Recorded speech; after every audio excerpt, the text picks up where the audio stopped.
ஹாய்ங்க. First நம்ம subscribers எல்லாத்தையும் நான் சாரி கேட்டுக்கிறேன். ஏன்னா நான் கொஞ்சம் நாளாக வீடியோ போட முடியல. இனிமேல் மிஸ் ஆகாது. ரெகுலராக நம்ம ஒரு சேனல்லேருந்து வீடியோ வந்துடும். இதே மாதிரி எனக்கு சப்போர்ட் பண்ணுங்கள்.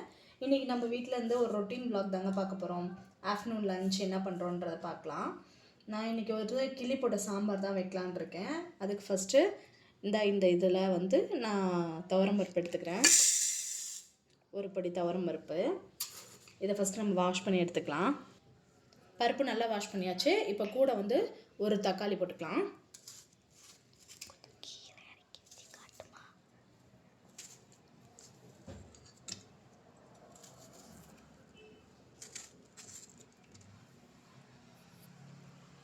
கூடவே கொஞ்சம் ஒரு 5லேருந்து 6 பல் பூண்டு போட்டுக்கலாம். ஒரு சின்ன துண்டு பெருங்காயம், கொஞ்சமாக மஞ்சத்தூள்.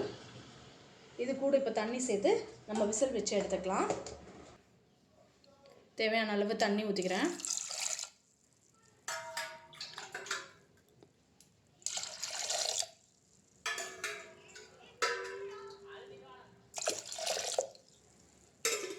இது கூட கொஞ்சம் விளக்கெண்ணெய் சேர்த்திக்கலாம், பருப்பு சீக்கிரமாக வெந்து வர்றதுக்காக.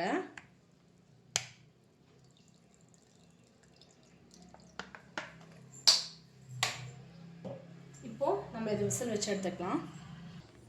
இப்போ நம்ம ஸ்டவ் ஆன் பண்ணி பருப்பை வேக வச்சிட்டோம். இப்போ ஒரு சின்ன டிப்ஸ் சொல்கிறேன் உங்களுக்கு. இந்த பருப்பு நம்ம வச்சுட்டு உடனே வந்து நம்ம மூடி போட்டு மூட்டினோம்னா நம்ம விசில் வரும்போது அந்த தண்ணியெல்லாம் நமக்கு வெளியில் வரும். ஸ்டவ் ஃபுல்லாக மெஸ்ஸியாகும். ஸோ ஒரு 2-3 கொதி இந்த பருப்பு வந்ததுக்கப்புறமா மூடி போட்டிங்கன்னா அந்த மாதிரி தண்ணி வெளியில் வராது. இப்போ பருப்பு வெந்து வர்றதுக்குள்ளே நம்ம ஆப்பம் மாவு அரைக்கிறதுக்காக எப்படி அரிசி மெஷர்மெண்ட்டுன்னு நான் ஒரு தடவை சொல்லிடுறேன் உங்களுக்கு.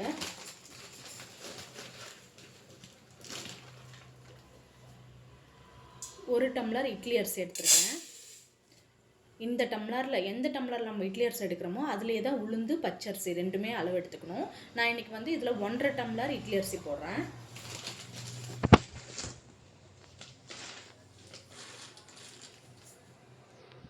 ஒன்றரை டம்ளர் இட்லி அரிசி, 3/4 டம்ளர் பச்சரிசி ரெண்டும் சேர்த்து நல்லா வாஷ் பண்ணி ஒரு 6 to 7 hours நல்லா ஊற வைக்கணும். அரிசி நல்லா வாஷ் பண்ணி நல்ல தண்ணியில் ஊற வச்சுருக்கேன். இது ஒரு 6 to 7 hours நல்லா ஊறட்டும். அடுத்து நான் உளுந்தோட அளவு உங்களுக்கு காமிச்சிட்றேன். உளுந்து கரெக்டாக ஒரு 1/2 டம்ளருக்கு.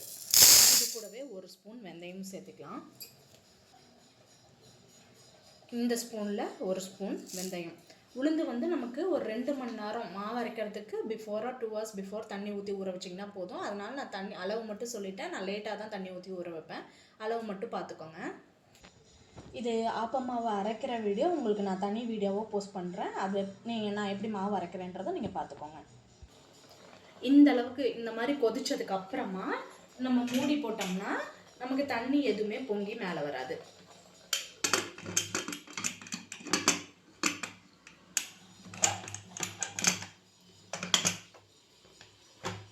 மூடி போட்டு ஒரு 3 விசில் வச்சிடலாம்.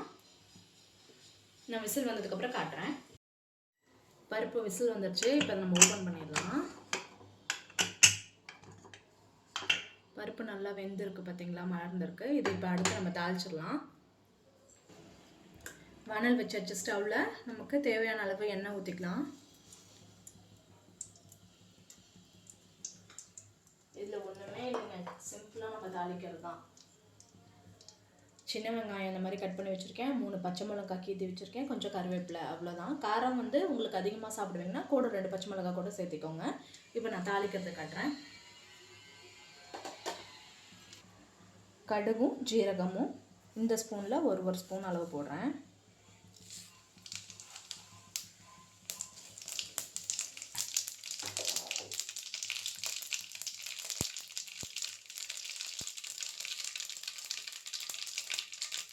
கருவேப்பிலை கொஞ்சம் போடுறேன்.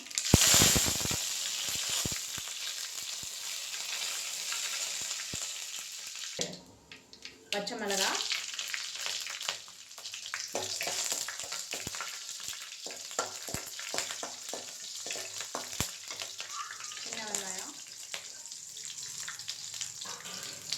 சின்ன வெங்காயம் எண்ணெயிலேயே நல்லா வதக்கி வச்சுக்கலாம்.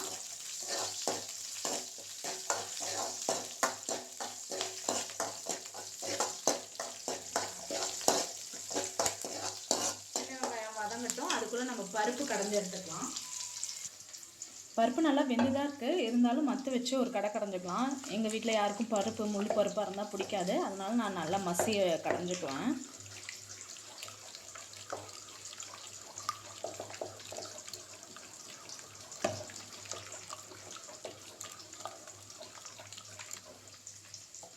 ஓகே, இந்த அளவுக்கு கடைஞ்சால் போதும்.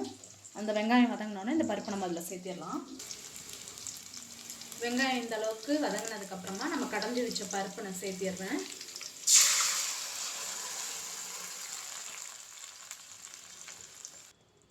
குழம்புக்கு தேவையான அளவு தண்ணி, இந்த குக்கரில் இருந்த அந்த பருப்பு தண்ணி அதுவும் சேர்த்துக்கிறேன். இப்போ ஃப்ளேமை நம்ம ஃபுல்லாக வச்சுட்டு குழம்பு நல்லா கொதிக்கிட்டோம். இப்போ இந்த இடத்துல வந்து நம்ம தேவையான அளவு உப்பும் சேர்த்துக்கணும்.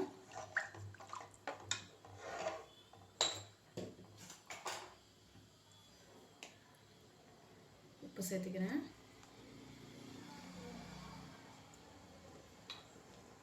நல்லா குழம்பு கொதிக்கிட்டோம்.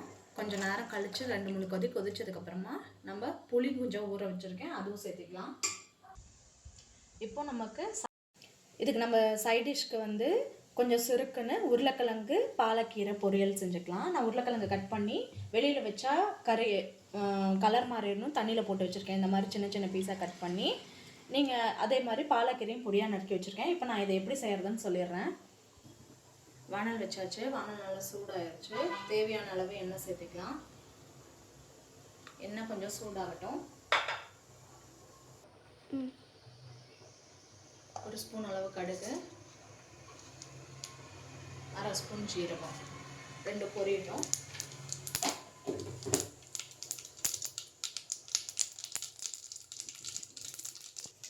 கட் பண்ணி வச்சிருக்க உருளைக்கிழங்கு,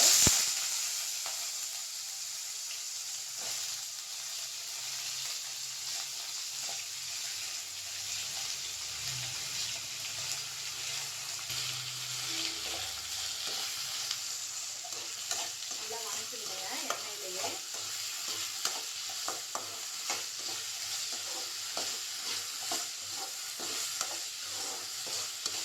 நீங்கள் தேவைப்பட்டால் ஒரு பெரிய வெங்காயம் கூட சாப் பண்ணி இது கூட சேர்த்துக்கலாம். நான் எப்பயும் வெங்காயம் போட்டு தாளிக்க மாட்டேன், அதனால நான் டைரெக்டாக உருளைக்கிழங்கு போட்டிருக்கேன்.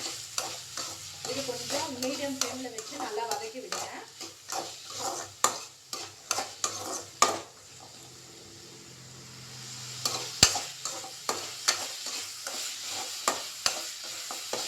உருளைக்கிழங்கு நல்லா ஒரு கலர் மாதிரி வரும், நமக்கு ஒரு அரைவாசி வெந்து அந்த ஸ்டேஜில் நம்ம மசாலா ஐட்டம் எல்லாம் சேர்த்துக்கலாம்.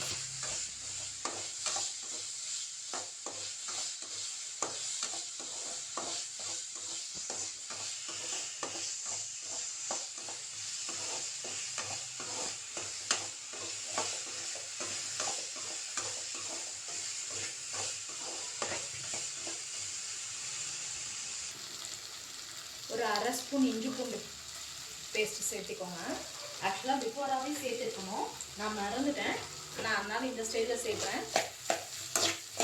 அது சேர்த்து நல்லா வதங்கினதுக்கப்புறமா உருளைக்கிழங்கு சேர்த்துக்கோங்க.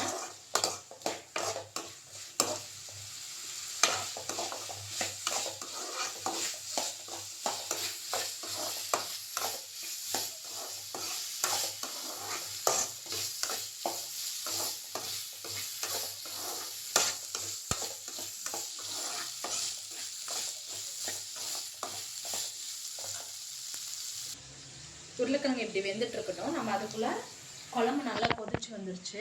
இந்த ஸ்டேஜில் வந்து நான் புளி கொஞ்சம் ஊற வச்சுருக்கேன், இதை சேர்த்திக்கலாம். புளி சேர்த்திக்கோங்க.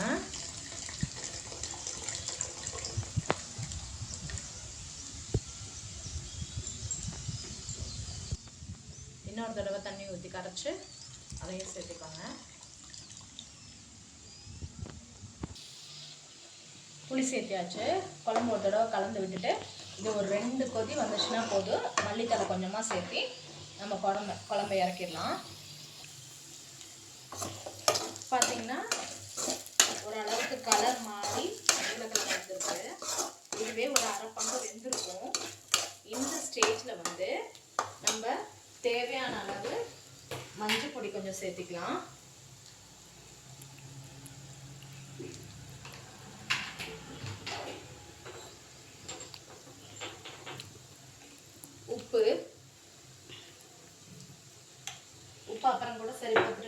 சேர்த்திக்கோங்க.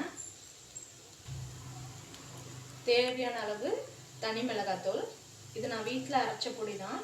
சாம்பார் தூள், தனி மிளகாத்தூள் எல்லாமே நான் வீட்டில் அரைச்சி தான் போடுவேன். நீங்கள் கடையில் வாங்கினது கூட யூஸ் பண்ணிக்கலாம். எல்லாம் சேர்த்து பரட்டி விட்டுருங்க.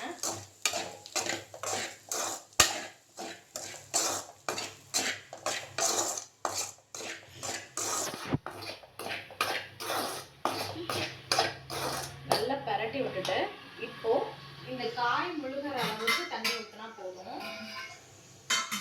ஏன்னா உருளைக்கிழங்கு வந்து ரொம்ப குழஞ்சிடக்கூடாது, முழு உருளைக்கிழங்கா இருக்கணும்.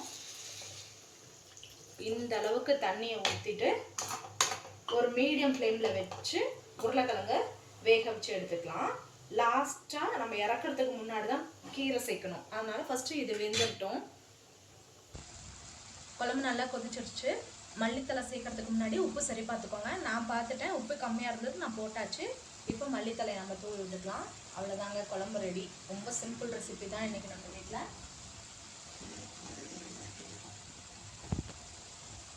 ஸ்டவ் ஆஃப் பண்ணிடலாம். அடுத்து நான் காய் ஒரு பக்கம் கொதிச்சிட்ருக்கு நல்லா. இது ரெடியானவுடனே நான் உங்களுக்கு கீரை சேர்க்கும் போது காட்டுறேன். சாப்பாட்டுக்கு ஒரு பக்கம் உள்ள வச்சாச்சு. தண்ணி நல்லா கொதிச்சோன்னா நம்ம அரிசி போட்டுடலாம். இந்த மாதிரி தண்ணி நல்லா சுண்ணதுக்கப்புறமா ஒரு தடவை உப்பு காரம் நீங்கள் பார்த்துக்கோங்க. வேணும்னா இந்த ஸ்டேஜ்லேயே சேர்த்திக்கோங்க. எனக்கு உப்பு காரம் சரியாக இருக்குது. இந்த டைமில் நம்ம கட் பண்ணி வச்சுருக்க பாலக்கீரையை சேர்த்துக்கலாம்.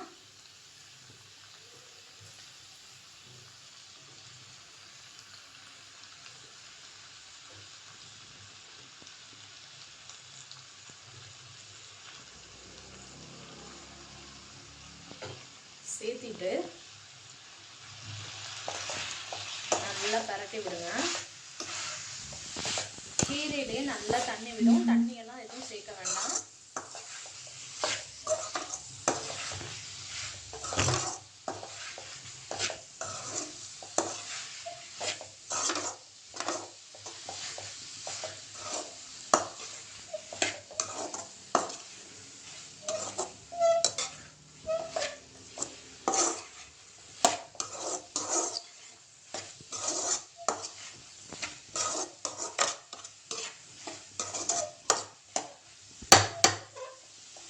நல்லா இந்த மாதிரி பரட்டி விட்டுட்டு ஃப்ளேமை நல்லா ஃபுல் சிம்மில் வச்சுட்டு ஒரு சின்ன தட்டு போட்டு மூடி வச்சு ஒரு 10 நிமிஷம் வேக விடுங்க. மூடி வச்சிடலாம். சிம்லேயே இருக்கட்டும். இப்போ நம்ம அந்த தட்டை ஓப்பன் பண்ணி பார்க்கலாம். கீரை பாருங்கள், நல்ல கலர் மாதிரி வெந்திருக்கு. அவ்வளோதாங்க. ஒரு பரட்டு விட்டுட்டு இறக்கிடலாம். ஆஃப் பண்ணிடலாம். நல்ல சூப்பரான பொரியல். ஒரு பக்கம் வந்து நமக்கு உலையில் அரிசி போட்டாச்சு, கொதிச்சிட்ருக்கு. சாப்பாடு ரெடி ஆனோன்னே பிளேட்டிங் காமிச்சிடுறேன் உங்களுக்கு. சாப்பாடு நல்லா வெந்துருச்சு. சாப்பாடு நல்லா வெந்துருச்சு. இப்போ நம்ம சாப்பாடு வடிச்சிடலாம்.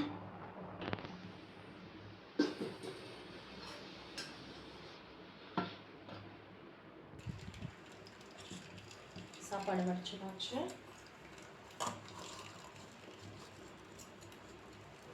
சாப்பாடு நல்லா வடிட்டோம். அடுத்து நம்ம பிளேட்டிங் காமிச்சிடுறோம் உங்களுக்கு. பிளேட்டிங் ரெடி ஆயிடுச்சுங்க. சூடா சாதம், கிள்ளி போட்ட சாம்பார், தயிர், உருளைக்கிழங்கு, பாலக்கீரை பொரியல். தொடர்ந்து நம்ம சேனலுக்கு சப்போர்ட் பண்ணுங்கள். இனிமேல் நம்ம சேனல்லேருந்து கண்டினியூஸாக வீடியோஸ் வரும். Thank you so much. பாய்.